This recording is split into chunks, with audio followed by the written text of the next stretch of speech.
आम्ही राजनांदगावला आलो. राजनांदगावी सुमारे 2 वर्ष आम्ही होतो. ह्या 2 वर्षाचा काळ टिळकांच्या आयुष्यातील महत्त्वाचा काळ होता. राजनांदगावाला टिळकांना चांगले काम लागले.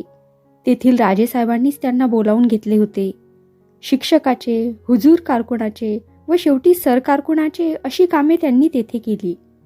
शेवटल्या हुद्द्यात नाझरच्या कामाचाही समावेश झाला होता. परंतु वाचनाचा ज्याला व्यासंग आहे अशा मनुष्याचे मन रमवण्यास त्या ठिकाणी साधने कमी. तशात टिळकांना प्रिय अशी सर्व संस्कृत पुस्तके नागपुरात राहिलेली. त्यामुळे त्यांनी बायबलच्या वाचनास सुरुवात केली. हे त्यांना आगगाडीत भेटलेल्या एका साहेबाने दिले होते.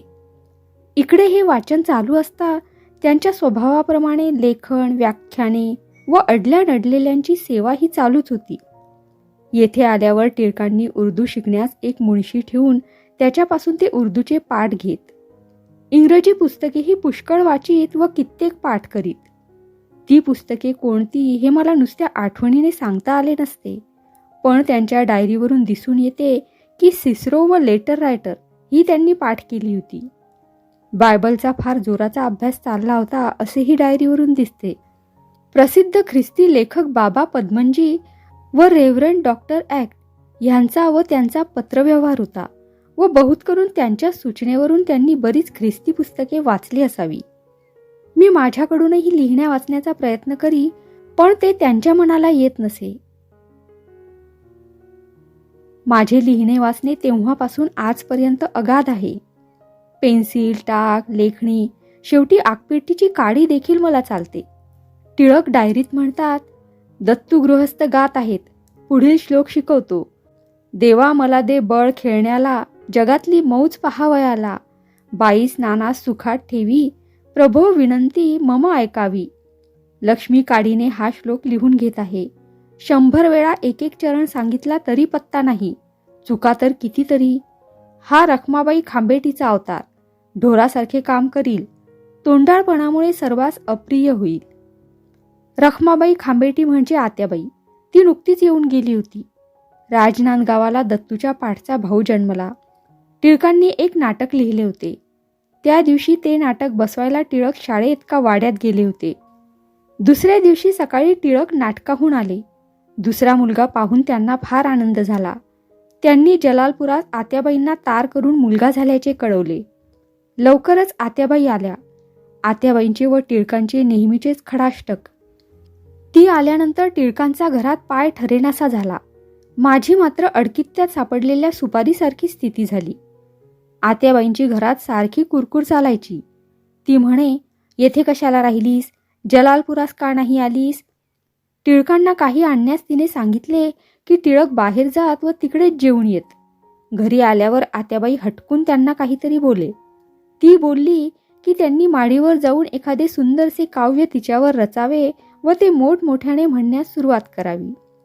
दोघेही एकमेकांना अगदी कंटाळली. इतकी की एक दिवस टिळक संन्यास घेण्यास निघून गेले. आम्हाला त्यांनी तसे काही सांगितले नाही, पण माझ्या भावा बहिणीला त्यांनी आपण संन्यास घेण्यास जात असल्याचे पत्र लिहून कळवले. माझ्या माहेरी प्रत्येकजण घाबरून गेले. जो तो नवस करू लागला. कोणी सत्यनारायण तर कोणी 16 सोमवार. कोणी म्हणत ज्ञानदेव, सोपानदेव वगैरेंच्या बापासारखे हे परत येतील. पण मग ह्यांना झालेल्या मुलाची काय व्यवस्था करायची? माहेरी उडालेल्या गोंधळाची आम्हाला काहीच दाद नव्हती. तिकडून जेव्हा पत्रे येऊ लागली तेव्हा ही भानगड आमच्या ध्यानात आली. 8 दिवस झाले. टिळक परत आले. त्यांच्या गैरहजेरीत आलेली पत्रे मी त्यांच्यापुढे टाकली. हे खरं का? हो खरे, पण तुझ्या परवानगी वाचून मला संन्यास देत नाहीत म्हणून मी परत आलो. टिळक आल्यानंतर 2 दिवसांनी धाकट्याला आकडीचा रोग झाला. माझ्या मांडीवरच त्याला मृत्यू आला. मी चटकन बाजूला झाले व नंतर आत्याबाईला हाका मारल्या व म्हटले, बाळ कसे तरी करतो आहे. आत्याबाईंनी धावाधाव केली, पण तिचा उपयोग अर्थात काही झाला नाही, कारण तो गेल्यावरच मी तिला धावाधाव करायला लावली. नाहीतर तिने सगळ्या विटाळा चंडाळाच्या भानगडी उपस्थित केल्या असत्या आणि टिळकांचे व तिचे पुन्हा कडाक्याचे भांडण झाले असते. ते सारे टाळण्यासाठी मी दूर बसून तो जिवंत असल्याचा बहाणा थोडा वेळ केला. मुलाचे नाव महादेव ठेवले होते. महादेव भाऊजी पोटी आले अशा समजुतीने हे नाव ठेवले होते. तो दिसण्यास तरी भाऊजींसारखा होता. महादेवाच्या मृत्यूनंतर तर टिळकांची व आत्याबाईंची अधिकच कुरबुर सुरू झाली. ती टिळकांना म्हणे, तुमच्या नाचरेपणामुळे सोन्यासारखे मूल गेले. त्यावर ते म्हणत, तुमच्या मूर्खपणाच्या गावंढळ समजुतीमुळे मूल गेले. माझी मात्र स्थिती फारच वाईट होई. अशाच एका भांडणानंतर रागाच्या सपाट्यात आत्याबाईने जलालपुरात जाण्याचे ठरवले. आम्ही दोघे तिला पोचवण्यास स्टेशनवर गेलो होतो. सकाळपासून तिने काही खाल्ले नव्हते. गाडीत बसल्यावर टिळकांनी खजूर व पेढे आणून तिच्या हातात दिले, पण गाडी सुरू होताच तिने ते खाण्याचे पदार्थ गाडीतून आमच्याकडे फेकून दिले. तिचा संताप झाला होता व दत्तूला सोडून जायचे म्हणून वाईटही वाटले होते. एक दिवस सासूबाईंचे श्राद्ध होते. मी एकसारखी मागे लागले होते की श्राद्ध आहे, ब्राह्मण सवाष्ण बोलवायला पाहिजे. मला श्राद्ध करायचे नाही. का नाही? मी ज्यांना जेवायला सांगेन त्यांना जर तू वाढशील तर मी श्राद्ध करतो, नाही तर करणार नाही. म्हणजे कोणाला सांगता? आंधळे पांगळे, कोणत्याही जातीचे, कोणत्याही धर्माचे. श्राद्ध म्हणजे त्या दिवशी आई येणार, आणि हे भलतेच काय. माझ्या आईला दया आवडत असे, ती कर्मठ नाही. म्हणून काय झाले, आधी ब्राह्मण जेवतील, मग तुमचे सारे आंधळे पांगळे बोलवा. मी नाही म्हणत नाही. मला त्या आंधळ्या पांगळ्यांना ब्राह्मणांच्याच जागी बसवावयाचे आहे, ब्राह्मणांना बोलवायचेच नाही. शेवटी हो ना करता करता मी टिळकांच्या म्हणण्याला कबूल झाले व गुपचूप स्वतःच जाऊन एक द्राविडी ब्राह्मण सांगून आले. रेटरेकरांची बायको सवाष्ण होती. टिळकांचे आंधळे पांगळे आले, माझी ब्राह्मण सवाष्ण आली. त्यांची पंगत बाहेर बसवली, माझी आत बसली. टिळकांनी आंधळ्या पांगळ्यांना धोतरजोडे दिले. माझे ब्राह्मण कुरकुर करू लागले, तुम्ही दुसरे ब्राह्मण का बोलावले नाही, व बाहेर ही माणसे कोण आहेत? मी त्यांना सर्व काही समजावून सांगितले. येथूनच टिळकांचे मन ख्रिस्ती धर्माकडे ओढ घेऊ लागले.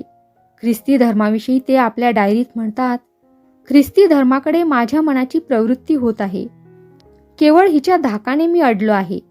आणि दुसऱ्या एका ठिकाणी ते म्हणतात, जरी बाप्तिस्मा घ्यावयास मला पुष्कळ अडचणी होत्या, तरी आपण ख्रिस्ती आहात असे आताच्या आता जगात प्रसिद्ध करावे असा माझा निश्चय झाला व तदनुसार मी ते ज्ञानोदयात प्रसिद्ध करवले व माझा जीव खाली पडला. वरील बातमी प्रसिद्ध होता जिकडे तिकडे मोठी खळबळ उडाली. टिळकांना ख्रिस्ती धर्म परांगमुख करण्यासाठी निरनिराळे प्रयत्न करण्यात आले. टिळक ख्रिस्ती होणार म्हणून त्यांना गोव्यात आणण्यासाठी त्याचे कागदपत्र कित्येक मंडळी पाहण्यास मागू लागली, पण मी त्या बाबतीत फार जपू लागले. ते पडले संस्थान. टिळक काय काही आडपडदा न ठेवता वाटेल ते लिहून टाकायचे. कोणी धचा मा करून त्यांना गोत्यात आणले तर काय करायचे? मी त्यांच्या प्रत्येक चिठोऱ्याला जपू लागले. आम्ही एका लहानशा संस्थानात होतो. ह्या संस्थानात त्यावेळी दक्षिणी ब्राह्मणांवर डोळा होता असा माझा समज झाला होता. कारण काही ब्राह्मण काही ना काही कारणांनी तुरुंगात पडले होते. तेव्हा ह्यांच्या कागदात राजाविरुद्ध काही असले तर काय करायचे? तशाच संस्थानात बिगाऱ्यांवर काही जुलूम होत असे. त्या बाबतीतही टिळकांनी बरीच खटपट चालवली होती. आता आमच्या येथे पाहुण्यांची गर्दी जमू लागली. नित्य नवे व पुष्कळ पाहुणे येऊ लागले. टिळकांची त्यांच्याशी बोलण्याची व वादविवाद करण्याची धांदल असे. हे लोक आहेत तरी कोण व का येतात असे मी टिळकांना एक दिवस विचारले. त्यांनी सांगितले, हे सगळे माझे मन वळवण्यास येतात. एक जण म्हणाला, पहा टिळक, मला कोणी नाही, माझी इस्टेट बरीच आहे, मी तुम्हाला ती सर्व बक्षीसपत्र करून देतो. त्यांना तो दत्तक घेण्यासही तयार झाला. टिळकांनी त्याला सांगितले की मी ख्रिस्ती होत नाही आणि झालोच तर पैशासाठी होणार नाही. आप्पासाहेब बुटींनी बापूसाहेबांना मुद्दाम राजनांदगावाला पाठवून टिळकांना कळवले की मी तुम्हा 100 रुपये तुमच्या हयातीपर्यंत देतो, घर देतो व दत्तूची विद्या करतो, पण तुम्ही ख्रिस्ती होऊ नका.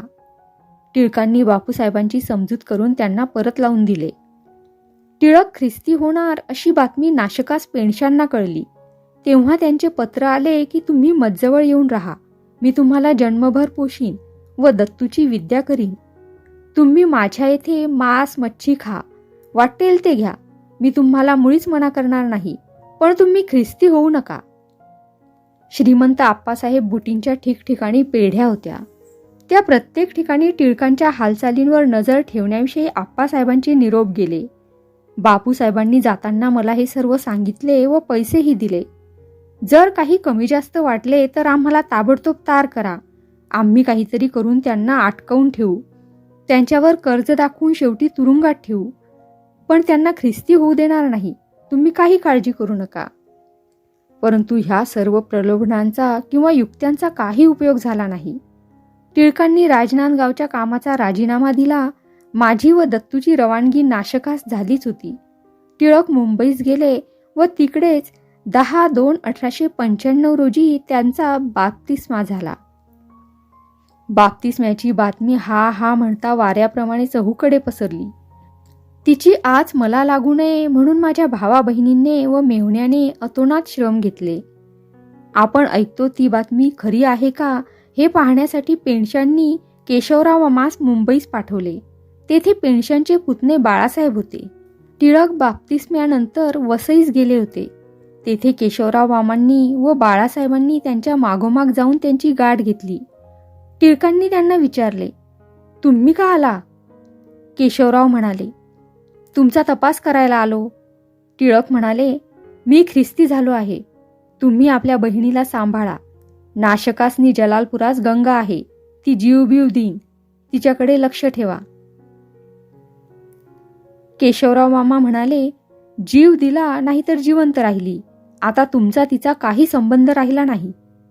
असे म्हणून ते दोघे वसईहून जड अंतःकरणाने परत फिरले. निघताना टिळकांच्या शेंडीकडे पाहून तर केशवरावांना हुंदकाच आला. रागाचा कितीही आव आणला तरी आरंभापासून त्यांचे डोळे पाण्याने भरले होते. ते निघताना पूर्णपणे निथळले. केशवराव माझे बंधू. माझी बाची घारुमाई त्यांना मामा म्हणे. त्यामुळे त्यांना सारीच माणसे मामा म्हणू लागली होती व तिच्यामुळे मलाही सारी मावशी म्हणत. केशवराव मामा आले ते एकदम बंगल्यात भिकुताई अंथरूण धरून पडली होती तिच्याजवळ जाऊन बसले. त्यांनी तिला सारी घडलेली हकीकत सांगितली. भिकुताईचा कंठ दाटून आला. ती म्हणाली, आता तूच मनीला काय सांगायचं ते सांग. मला काही सांगवणार नाही. मला वर बोलावण्यात आले. धसक्याने माझी स्थिती इतकी वाईट झाली होती की मला जिना चढवत नव्हता. लहान मुलासारखी मी हात टेकीत भावा बहिणीपुढे येऊन बसले. भावाने मला उपदेश करण्यास सुरुवात केली. सीता, सावित्री, तारा, द्रौपदी अशा कितीतरी पतिव्रता होऊन गेल्या की ज्यांची कीर्ती दिगंती गाजते आहे. मी म्हणाले, सारे पुराण मला माहीत आहे. तुम्ही मला उपदेश करण्यासाठी वर बोलावले का? तुम्ही मुंबईला गेला होता त्यांची खबर काढण्यासाठी. ते जिवंत आहेत ना? ते आधी मला सांगा. हो, जिवंत आहेत, खुशाल आहेत, आनंदात आहेत. तेथे त्यांना मास्तरचे काम लागले आहे. पण काय? ते ख्रिस्ती झालेत. होऊ द्या झाले तर. कुठेही असले आणि सुखरूप असले म्हणजे झाले.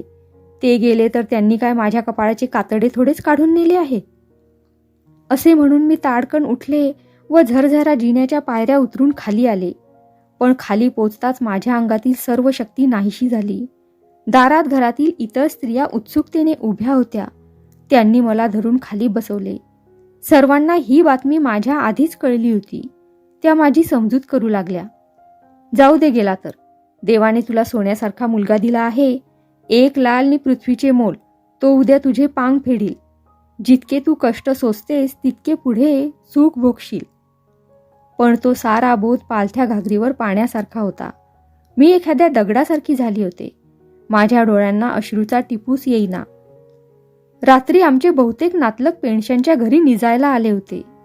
जेवले कोणीच नाही. बोलतही कोणी नव्हते. ज्याने त्याने यावे, जे सापडेल ते अंथरावे व कोठेही पडावे. कोणीही कोणाला या, बसा, खा, प्या वगैरे काहीच म्हणत नव्हते. बंगल्यात बरीच मंडळी निजली होती. मी मध्ये निजले होते. माझ्या एका बाजूला केशवराव मामा व दुसऱ्या बाजूला भिकुताई निजली होती. दोघांनी माझ्या अंगावर हात टाकले होते. 1-2च्या सुमाराला निद्रेने आपले जाळे विणण्यास सुरुवात केली. त्यात माझ्याखेरीज सर्वजण सापडली. मी दोन्ही बाजूंनी दोघांचे हात माझ्या अंगावरून काढून हळूच बाजूला ठेवले. ओचा पदर कसून बांधला. दत्तूला शोधले पण तो कुठेच दिसेना. मग मी आपला मार्ग सुधारला. पुढच्या दाराशी येऊन मी दाराचा अडसर काढू लागले. इतक्यात तेथे राऊंडची आलबेल कानावर पडली. ती ऐकताच माझ्या डोक्यात विचारमालिका सुरू झाली.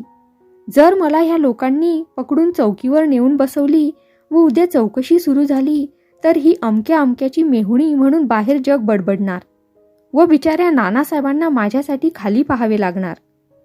सुंदर नारायणाच्या डोहात जाऊन उडी टाकण्याचा माझा बेत होता, पण तो वरील विचारांनी बदलला व घरातील आडाजवळ येऊन मी उभी राहिले. हा आड फारच अरुंद आहे.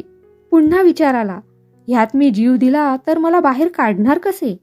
शिवाय उद्या पंचनाम्याच्या वेळीही नानासाहेबांना माझ्यासाठी खाली पाहण्याचा प्रसंग येणारच. माझे डोळे भणाणून गेले. मला काही मार्ग दिसेना.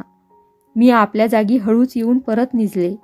थोड्या वेळाने मी केशवराव मामांचा हात इतका जोराने दाबला की ते खडबडून जागे झाले. त्यांनी भिकुताईला उठवले. भिकुताई, ही पहा मणी कशी करते आहे. सारी माणसे उठून बसली. काय झाले म्हणून जे ते विचारू लागले. मामांनी माझा हात कसा तरी सोडवला. त्या सरशी माझ्या हातापायांची सर्व शक्ती गेल्यासारखे झाले. मी चांगली शुद्धीत होते. भोवताली काय काय चालले आहे ते मला कळत होते, पण माझी यत्किंचितही हालचाल होत नव्हती. जे ते आपापल्या परी उपाययोजना सुचवित होते. माझी दातखीळ बसली. कोणी म्हणत हिला संताप वायू झाला, कोणी म्हणत हिने विष खाल्ले. भिकुताई म्हणाली, तिजवळ एक दिडकीही नाही, मग ती विष कुठून आणणार? तर कोणी कल्पना काढली की हिने काचा कुठून खाल्ल्या असतील. त्यावेळेस नुकतेच केरवे निघाले होते. बहिणीने मला व घारुमाईला 9 केरवे भरले होते. ते तिने चटकन मोजून पाहिले. वैद्याला आणले. नाडीचा त्याला पत्ता लागेना. त्यानेही अभिप्राय दिला की मी विष खाल्ले. माझी दातखीळ उघडून थोडा मोरावळा, काही मात्रा, दूध वगैरे भरवण्याचा सपाटा सुरू झाला. मला सगळे कळत होते, पण एखाद्या लाकडाच्या ओंडक्याप्रमाणे मी झाले होते. माझी जीभ आत ओढल्यासारखी होऊन तिच्यावर काटे आले होते. ते पुढे महिनाभर गेले नाहीत. भिकुताईचा आजार पळाला. तिने बिछाना गुंडाळला व ती रात्रंदिवस मजजवळ उभीच्या उभी राहून काढू लागली. तिला माझे सारेच करावे लागे. मी नुसती पडून होते. माझे दात सुद्धा तिला घासावे लागत. वरचेवर मला दूध ताक पाजावे लागे. बऱ्याच दिवसांनी माझ्या अंगात थोडीशी शक्ती आली. मी अंथरुणातल्या अंथरुणात उठून बसू लागले. आता माझ्या डोळ्यांना पाझर फुटले. एकसारखे मला रडू येत असे. डोळ्याचे पाणी म्हणून खळेना. झोपेत काय ते थांबत असेल तेवढेच. मी कोणाशीच काही बोलत नसे. एक दिवस मी त्याच वाड्यात एक बिऱ्हाड होते, त्यांच्या घरी जाऊन रडत बसले.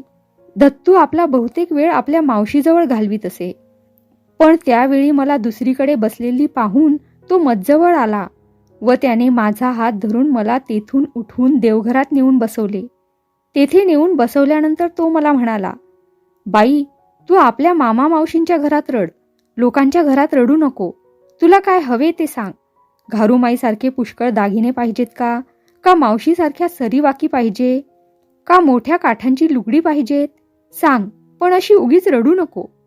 भिकुताई जवळच होती. तिने दत्तूला ओढून पोटाशी धरले व रडत रडत मला म्हटले, घे, त्याची तरी अक्कल घे थोडीशी. मला मात्र दत्तूचे हे सुखाचे शब्द ऐकून अधिकच दुःखाचे उमाळे आले.